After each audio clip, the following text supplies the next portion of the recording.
Hey everyone, welcome to the N-Dowd Empire channel. Here we talk about things to take you from brokenness to breakthrough. We are doing review videos with different videos and now movies that I think will really help kind of shape your mind into thinking of things differently. The way I see things now is more so like I'm an outsider looking in. So it's not as an emotional journey for me that it was before. But let me tell you, watching The Social Dilemma on Netflix really uh, got me right together, right? So this is a film. It's like a mix of a documentary, and they do like acting and stuff to kind of show how much the social media is molding our minds and the world around us, and is kind of scary. I already knew, and I think most of us know that social media is made to be addicting, is made to influence your thinking. But when this documentary dived more into like the science behind it, uh, and how these people have spent millions of dollars, probably billions, researching our psyche and developing tools in order to get us to be attached to our phones, in order to, like, all these different platforms, social media platforms, YouTube included, have implemented things to keep us wanting to be on their platforms for hours, and they have massified it, right? So, and that's just one part of it, the addiction part. Um, but then it starts getting into how it influences our thoughts. And that's where, ladies and gentlemen, we have a problem. um, and I noticed this maybe, I don't know, maybe a few years ago, like when the whole flat earth thing started happening, and this pizza delivery BS that was spread, and all these things. And my friends that I know are smart, I know are intelligent, were believing it and felt like it was true. And then we bring in the Trump train and his push for fake media, fake media, fake media, which started to catch fire. And that's something I kind of noticed was going to be a problem later on, because then now we're discrediting credible journalism. Um, and yes, there are cover ups. Yes, that does happen. But for the most part, journalism works to uncover um, conspiracies. A lot of things that we didn't know about and found out later on was uncovered by reputable journalists who risked their lives and everything like that. But then it became, all of a sudden, these random people on YouTube were putting videos out, and people were trusting that more than credible journalism, which I thought was interesting. Um, but here's the thing, and this is where it's so important now to be mindful of literally everything. I'm trying to figure out so I don't offend, but I don't give a fuck. So when we start looking up things, right, they're saying how pretty much these platforms have created a voodoo doll of ourselves. And these AIs are calculating and formulating what to show you, what to advertise to you, all based off of your clicks, likes, what you are already like, watching most of. Um, so what starts happening is they're no longer choosing to show you things that are honest, reputable material. What they are showing you is because the goal is to get you to stay on the platform for as long as possible, no matter what, right? So they realize that made up news, conspiracy theories, hate groups, extremists keeps our attention longer, and we're more susceptible to believe them more than real stuff, because sometimes I guess the real stuff is boring. I don't know. So back before Facebook started changing everything because they got in trouble because of the last election, you would click on one thing and then it would recommend these other things, but the things that it was recommending you were things that were kind of like overloading your brain to think negative, to think conspiracy, to think like pretty much take you down a wormhole. I remember one time I was talking to one of my friends who was on YouTube for, I think he said he was on YouTube for hours, and he just kept going through the recommendations, like next video, next video. And it started off like fights. He was watching street fights. And he said before he knew it, he saw somebody get murdered. Like, it was graphic. The wormhole that it took him down. So we really have to be aware more than ever, especially now when we're in an age and a time where people are so extreme and passionate about their ideals and their thoughts and their opinions. I've gotten to the point now, because I was pretty much brainwashed in a cult. My opinion actually is my truth. Where I never subscribe 100% to anything.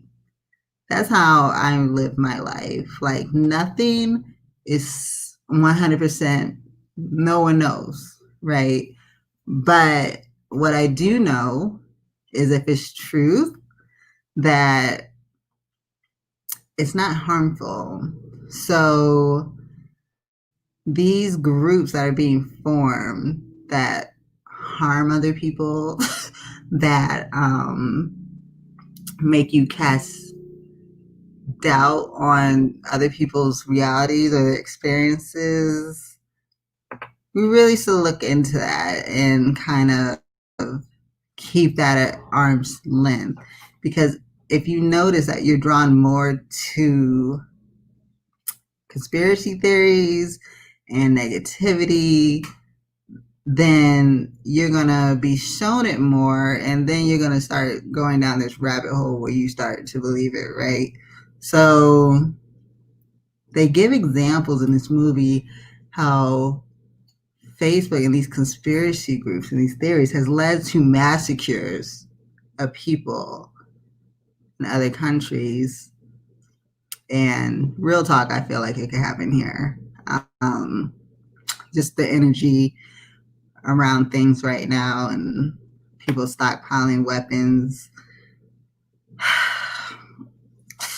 It's just not a good look right now. And I just wish people would be more open to being able to say that they're wrong, being able to just look on things from the outside and have more empathy of other people's experiences or choices, man. It's like, it's black and white right now with how people are handling each other. It's very disappointing. So one of the people in this documentary was Tristan Harris, my new boo. Tristan is cute. And he was interviewed by Joe Rogan, who, people can say what they want about Joe Rogan. I dig the guy because I like the fact that he talks to anyone and he listens. people don't like the fact that he gives the same kind of thought and he listens fully to people like Alex Jones. He just had before this guy he had on Alex Jones, and he'll say, "This is my friend." But when he's interviewing him, he's like fact checking him as he's interviewing him. That's something I noticed. And he's also a comedian. So Joe, I find that comedians' thought processes are a lot different and they're more humanist than anything. We tend to be very dismissive of people just for their opinions, which is like we're going down a slippery slope. Everything that's happening right now, if we think about before social media was a thing to now, we have gone down a fucking slope fast. Social media came out like what, 10 years ago? I think Facebook was 10 years ago. MySpace might have been longer. I'm not sure. But think about how we were, our behavior with each other. Think about the conspiracy theories, like how, what the conspiracy theories were back then was, okay, JFK was murdered by the government, or Martin Luther King was murdered by, which we know now is true. So those are the conspiracy theories that made sense because, hello, they made sense. But now we're getting into just the craziest of the crazies, and all journalism is fake news now. It's just an upside down world. So Tristan was interviewed by Joe Rogan, and he speaks more about how this stuff is influencing us, man, and how it's, if we don't start making changes to how we are using, so if social media doesn't start making changes on how their bottom dollar is like our attention, it's not gonna look good. So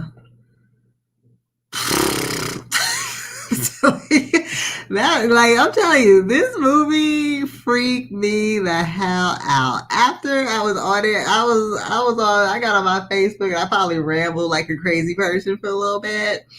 And I was just like, I'm figuring out how to get my personal life off of here and how to just be more humane, just be more in the moment. Let's see what this part is about.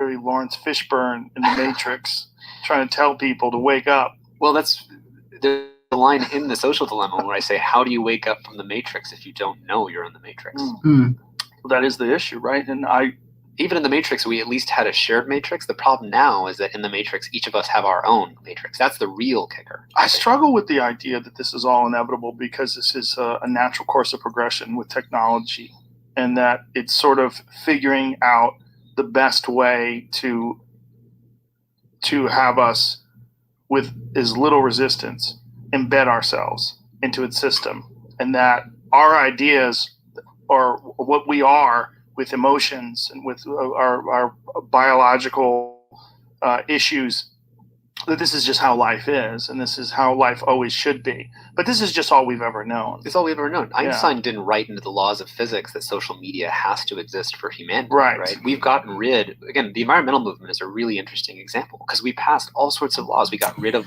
So the environmental movement he brings up was how we were like, lead was in everything back in the day, everything. And it was a high commodity item because Joe is like, yo, like, how are we gonna get out of this thing? Because literally social media controls everything. So he was comparing it to lead because what happened was they did a test and found out that lead pretty much makes people dumber in so many words. In a dumb way to put it, it makes people dumber. And once they were able to prove that it makes people dumber, and by having people be more dumb, they were able to link it to how that kind of also affects our economy. So after that, they started making changes. They started regulating lead and pretty much everything. So he's saying if we can, well, it's already being sown, but figure out how, because money talks, money makes the world go round. He was also saying this in the documentary, that if we can show how this can affect our economy, how it's going to be detrimental to our economy, then more people would fall in line with controlling this beast, because it's gotten absolutely out of control at this point. Bees create beehives. A caterpillar doesn't know what the fuck's going on when it gets into that cocoon, but it's becoming a butterfly. Yeah. We seem to be a thing that creates newer and better objects. Correct. More effective. But we have to realize AI is not conscious and won't be conscious the way we are. And so many people think that... But is consciousness essential? I think so. To us? I don't know. Essential in the sense of we're the only ones who have it? No, I don't know that. In fact, well, there might be more things that have consciousness, but is it essential? I mean, to the extent that choice exists, it would exist through some kind of consciousness. And is choice essential? It's essential to us as we know it, like as life as we know it. But my worry is that we're inessential. That we're thinking now like single-celled organisms, being like, hey, I don't want to gang up with a bunch of other people and become an object that can walk. I like being a single-celled organism. This is a lot of fun. I mean, I hear you saying, are we a bootloader for the AI that then runs the world? That's Elon's perspective. I mean, I think this is a really dangerous way to think. I mean, we have to. Yeah. So, are we then the dangerous species? For us? Yeah. I mean, but what if the next version of life is? But the next better? version being run by machines that have no values, that don't care, that don't have choice, and are just maximizing for things that were programmed in by our little miniature brains anyway. But they don't cry. They don't commit suicide. But then consciousness and life dies. That could be the future. That's that's intense right there, right? So the question, should we have a choice? This makes me think of like the book The Giver. That book changed my perspective on a lot of things when I first read it in school, because it's like when you leave humans to their own, because look at where we are now, like we're all over the place and we're so divisive, and we can't like just all come together. It's like people are so into themselves right now, but I mean, but at the same time, it's like free will. You don't want to fuck with that. You don't want to fuck with free speech. But it's like, okay, but hateful free speech, right? We got to do something about that. But then it's like, it gets to, okay, what's hateful free speech? Like, it's a mess. So there's this empire where he's about to go into this book that came out in like 1982 or something. And the passage, the opener, just like left me speechless, that someone wrote this in the 80s. And it was more on point to me than Orwell that everyone loves to throw around. If it's possible. But one of the reasons why I don't buy him, he's just chosen. They just chose that guy. He's talking about Dalai Lama. Yeah. Also, he doesn't have sex. Joe don't like Dalai Lama. Like, who the fuck is this guy? Life if that's not a part of it. Come on, bro. You wear the same outfit every day? Get the fuck out of here. Your orange robes. There's a really important quote that I think would really be good to share. It's from the book. Have you read Amusing Ourselves to Death by Neil Postman? No. From 1982. No. Amusing Ourselves to Death. Especially when we get into big tech and we talk about censorship a lot, and we talk about Orwell. He has this really wonderful opening to this book. It was written in 1982. It literally predicts everything that's going on now. I frankly think that I'm adding nothing, and it's really just Neil Postman called it all in 1982. Wow. He had this great opening. It says, let's see, we were all looking out for, 1984. When the year came and the prophecy didn't, thoughtful Americans sang softly in praise of themselves. the roots of liberal democracy had held. This is like we made it through the 1984 gap. Wherever else the terror had happened, we at least had not been visited by Orwellian nightmares. But we had forgotten that alongside Orwell's dark vision, there was another, slightly older, slightly less well-known, equally chilling vision of Aldous Huxley's Brave New World. Contrary to common belief, even among the educated, Huxley and Orwell did not prophesy the same thing. Orwell warns that we will become overcome by an externally imposed oppression. But in Huxley's vision, no big brother is required to deprive people of their autonomy, maturity, or history. As he saw it, people will come to love their oppression, to adore the technologies that undo their capacities to think. What Orwell feared were those who would ban books. What Huxley feared was that there would be no reason to ban a book, for there would be no one who wanted to read one. Ugh. Orwell feared those who would deprive us of information. Huxley feared those who would give us so much that we would be reduced to passivity and egoism. Orwell feared the truth would be concealed from us. Huxley feared the truth would be drowned in a sea of irrelevance. Oh, that. Orwell feared we would become a captive culture, but Huxley feared we would become a trivial culture, preoccupied with some equivalent of the feelies and the orgy-porgy and the centrifugal bumble puppy. Don't know what that means. As Huxley remarked in Brave New World Revisited, the civil libertarians and rationalists who are ever on the alert to oppose tyranny failed to take into account man's almost infinite appetite for distractions. Lastly, in 1984, Orwell added, people are controlled by inflicting pain. In Brave New World, they are controlled by inflicting pleasure. In short, Orwell feared that what we fear will ruin us. Huxley feared that what we desire will ruin us. Holy shit. Oh my God. Isn't that good? That's the best way to end this. Oh my God.